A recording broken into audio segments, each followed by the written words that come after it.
उनको गले से लगा लिया और गले से लगा करके अपने सिंहासन पर बिठा करके जो चरणों में हाथ लगाया,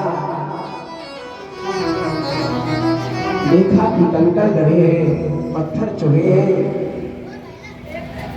रानी पुत्रानियों से कहा, जाओ देवी, ब्राह्मण आए हैं, एक थाल लेकर के आओ, जल लेकर के आओ, चरण पखारना है। जब कभी भगवान की कृपा से ब्राह्मण घर में आ जाए तो समझ लो सुख संपत्ति लेके आते हैं। उनके चरण पखार करके चरणामृत लेना चाहिए, घर में जल का सिंचन करना चाहिए। आज घर में ब्राह्मण आए हैं, उनके चरण। रानी पटरानिया जल की व्यवस्था करने गई तो जैसे ही थाल सामने आया, सुदामा जी महाराज के चरणों में भगवान ने हाथ लगाया और आंसू की धारा बह गई। ऐसे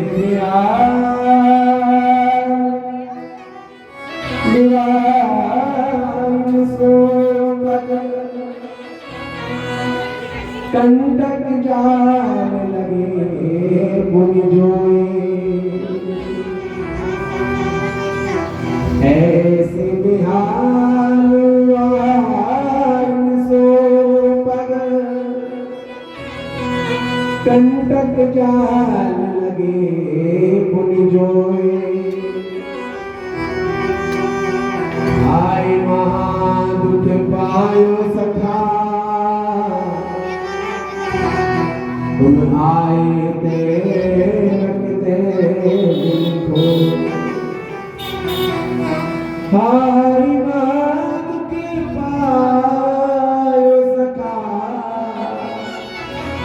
तुम आए तेरे को। देखी सुदामा की दीन दशा, करुणा करके करुणा पानी परात को छुए, नैनन के जल सो भगो। पानी परात को हाथ छुओ नहीं, नैनन के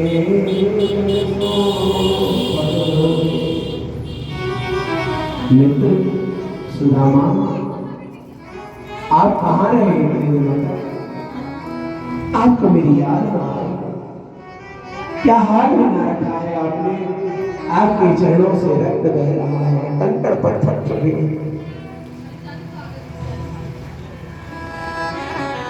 रानियां जल लेकर के आती, पटरानियां जल लेकर के आती। इतने में तो भगवान ने अपने अश्रु बिंदुओं से सुदामा जी के चरण पखार लिए, पूजन किया, चंदन अर्पण किया। सुदामा जी महाराज से कहा कि मित्र, आप थोड़ी देर विश्राम करें, बहुत दूर से थक करके आए हैं, थोड़ी देर आप विश्राम करें।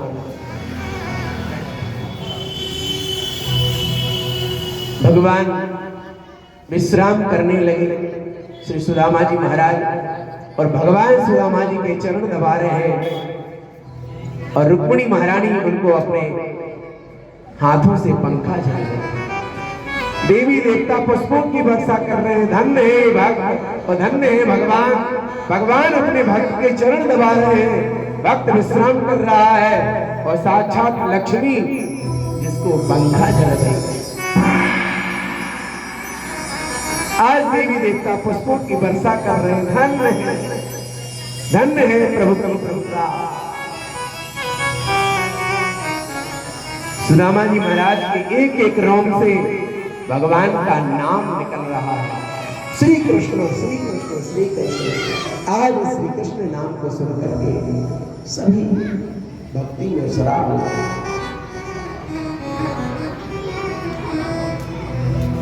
जो देखा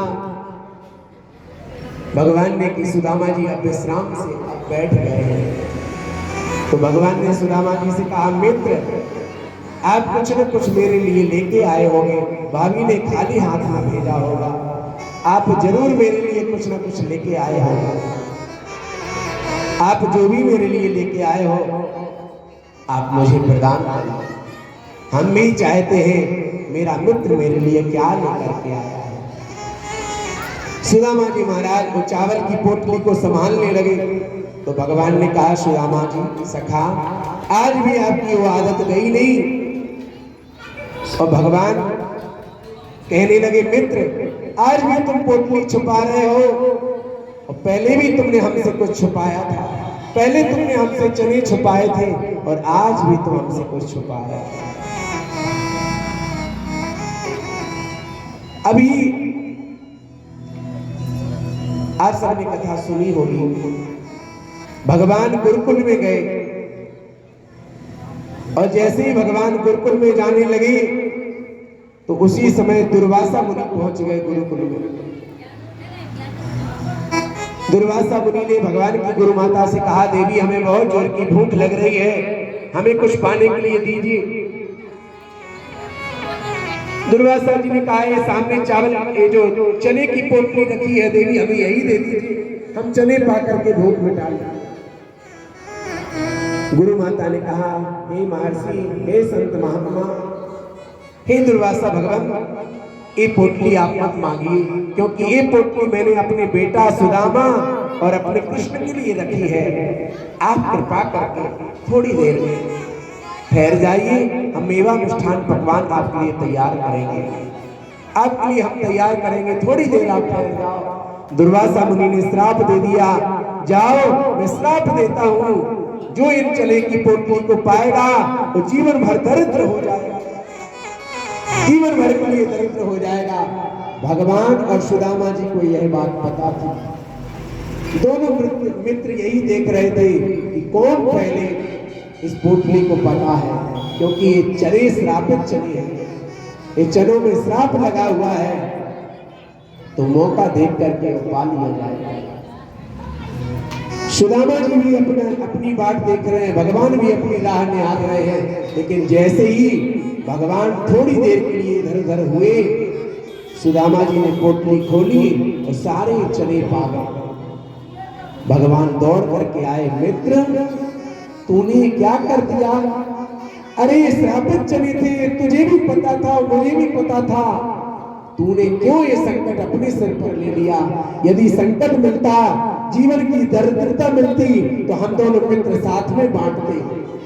अरे वो मित्र कैसा जो अपने मित्र को संकट में डाल दे। तो सुदामा जी ने कहा, कृष्ण कन्हैया, वो मित्र कैसा जो अपने मित्र को संकट में डाल दे। कन्हैया, ये सुदामा जीवन भर संकट को अपने सिर पर ले सकता है, जीवन भर दरिद्रता मोड़ ले सकता है, लेकिन अपने कन्हैया के जीवन में दरिद्रता की एक छाया भी दे दे, ये मुझे स्वीकार नहीं। तो मित्र कैसा? आज भी सुदामा जी की और कृष्ण कन्हैया की मित्रता दुनिया भर में प्रसिद्ध है। भगवान ने बहुत प्रयास किया कई बार कि सुदामा जी महाराज को हम धन संपत्ति दे दें, लेकिन सुदामा जी ने एक बार भगवान से शर्त रखी थी कि हे प्रभु, आपकी और मेरी मित्रता में कभी धन हार ना आना चाहिए। भगवान ने भी कहा, मित्र तूने सौगंध दी है, प्रतिज्ञा करा ली है, अब जानबूझ करके भी मैं सोचूं तो तुझे कुछ दे नहीं सकता, लेकिन सुदामा यदि तू भूल से भी मेरे घर पर आएगा तो मुझसे मांग लेगा, तो अपने हिस्से का भी तुझे हम देंगे। और धन्य है सुदामा जी, जीवन बीत गया, कभी मांगने नहीं आए और आज आए हैं।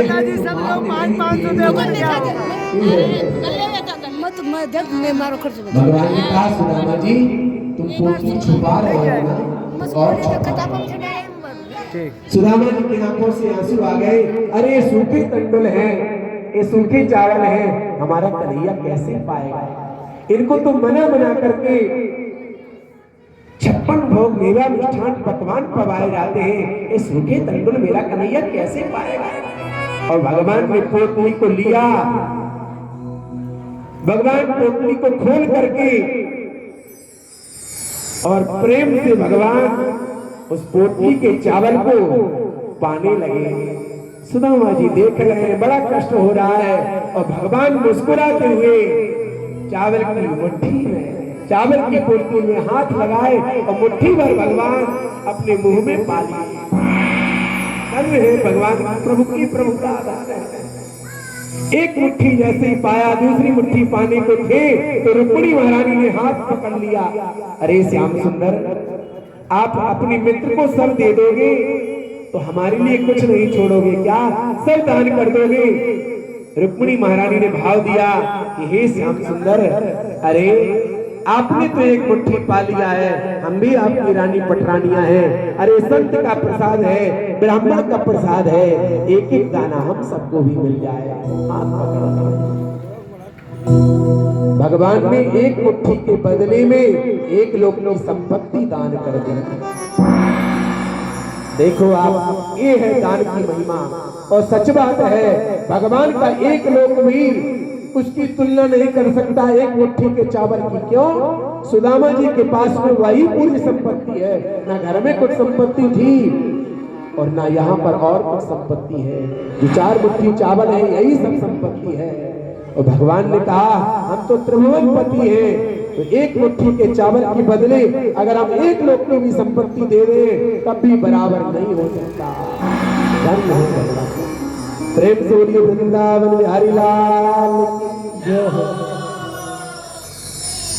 विश्वकर्मा जी को आदेश दिया भगवान ने कि जाओ और सुदामा जी की कुटिया से महल बना दो, कुटिया से महल बना दो। और जो महल बनाने को तैयार हुए तो मना कर दिया सुशीला ने, नहीं नहीं, हमें महल नहीं चाहिए। क्यों? क्योंकि जो 4 मुट्ठी चावल मैंने दिए थे वो मेरे नहीं, समस्त ग्राम वासियों के, नगर वासियों के थे। यदि आपको महल बनाना है तो समस्त नगर वासियों का महल बनाओ, तब मेरा महल बनाना। धन्य है सुशीला और धन्य है श्री सुदामा, पूरी नगरी महल से बनकर के तैयार हो। सुदामा जी भगवान से विदा लेकर के आए और क्या देखा? अब यहाँ कुटिया नहीं है, यहाँ तो महल बना हुआ है। सुशीला जी से पूछा, देवी ये क्या चमत्कार है? तो सुशीला जी ने कहा, ये भगवान की कृपा है, ये भगवान की कृपा है। धैर्य पूर्वक भजन किया, कभी किसी के प्रति ईर्ष्या नहीं रखी, कोई भाव नहीं रखा, तो आज भगवान ने दिया है, ऐसे वैसे नहीं दिया। भगवान ने दिया तो छप्पड़ फाड़ कर। सुदामा जी ने कहा, देवी अब तुम्हें मिल गया है, धन संपत्ति को तुम अपनाओ और मैं तो चला भजन करने। तो उसी समय भगवान लक्ष्मी जी के साथ में प्रकट हो गए और सुदामा जी से कहने लगे कि भक्त सुदामा, मित्र सुदामा, तुम्हें कहीं जाने की जरूरत नहीं है। ये महल, ये संपत्ति, ये धन मैंने तुम्हें जंगल में जाने को नहीं दिए हैं, ये हमने तुम्हें महल में रहने के लिए दिए हैं। यहाँ पर तुम रह करके और दान करो, पुण्य करो, भगवान की कथा सुनो, मेरी कथा का प्रचार करो, कीर्तन करो, भंडारा करो, इसलिए हमने तुम्हें ये धन संपत्ति प्रदान की। प्रेम से बोलिए वृंदावन बिहारी लाल जय हो। ऐसे से भगवान